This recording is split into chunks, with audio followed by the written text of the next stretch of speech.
All Japanese All the Time, or AJATT for short, was a popular language learning blog which reached its zenith roughly 10 to 15 years ago.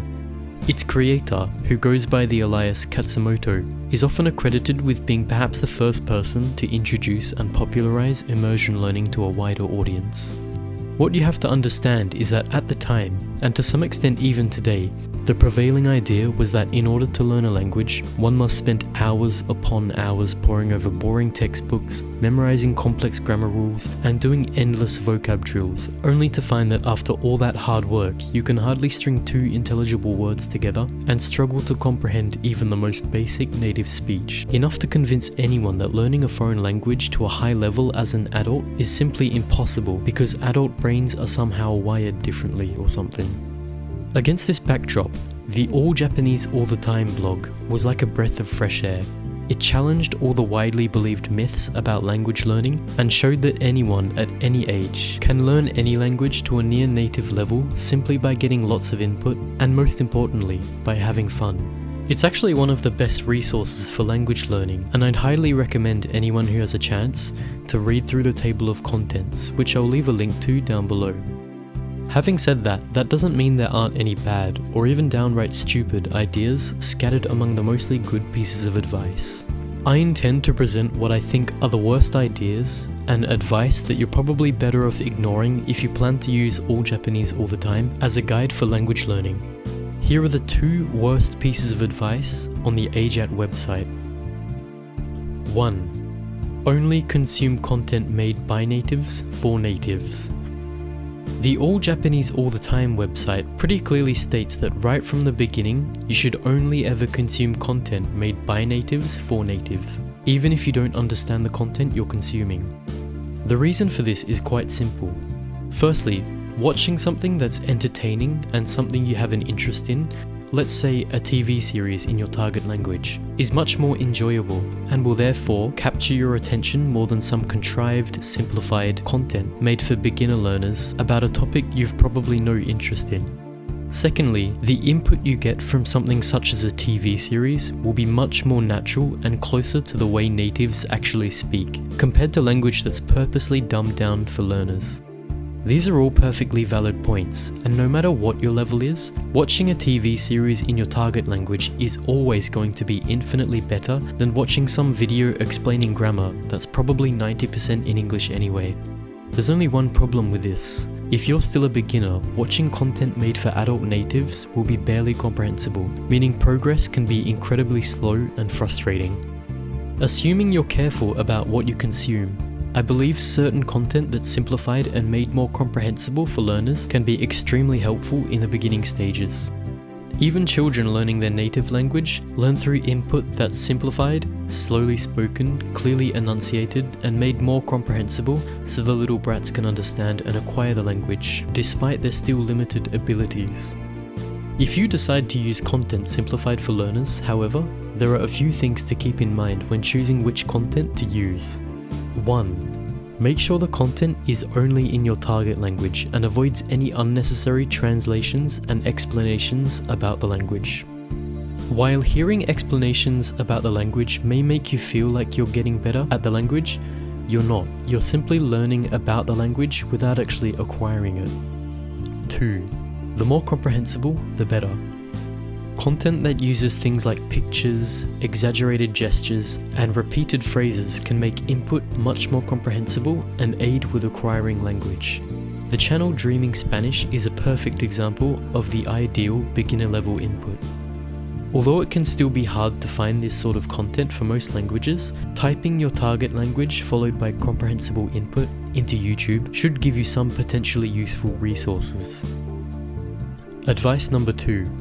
Literal 24/7 immersion.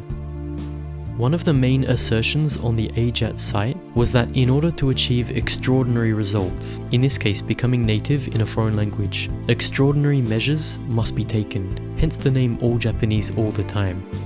While this claim is certainly by no means mistaken, there is one piece of advice in particular that is not only extreme, but potentially dangerous: to keep the language playing through earbuds constantly all day, even while sleeping.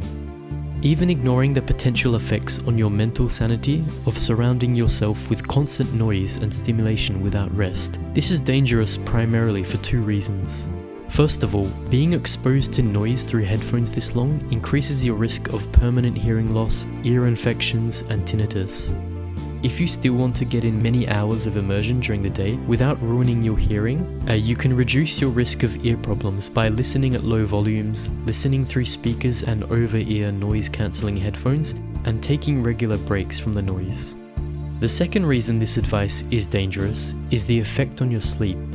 If you're listening to your target language while you sleep, the negative effect this has on your sleep will probably offset any benefits of total immersion by severely impairing your cognitive function and ability to learn. Any sort of noise while sleeping can negatively affect your sleep quality, and there's a mountain of evidence showing how disastrous even mild sleep deprivation can be for learning. Sleep deprivation makes the already time-consuming, difficult task of learning a language even more difficult and time-consuming. Most people simply have no idea of the extent to which lack of sleep affects mental and physical functions.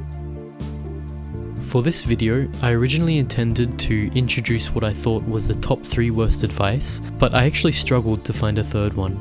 Although I might have some slight disagreements with some of the points made apart from the previous 2 I mentioned, most of the advice on the website seems pretty solid.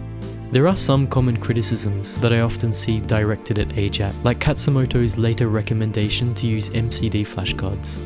I personally have never used MCDs, so I can't comment on their efficacy, but many people seem to find standard sentence flashcards, which Katsumoto originally recommended before changing to MCDs, to be much more useful. Another criticism is that the method is too extreme because it involves changing your life to revolve around the language and cutting out everything you possibly can that's not in your target language.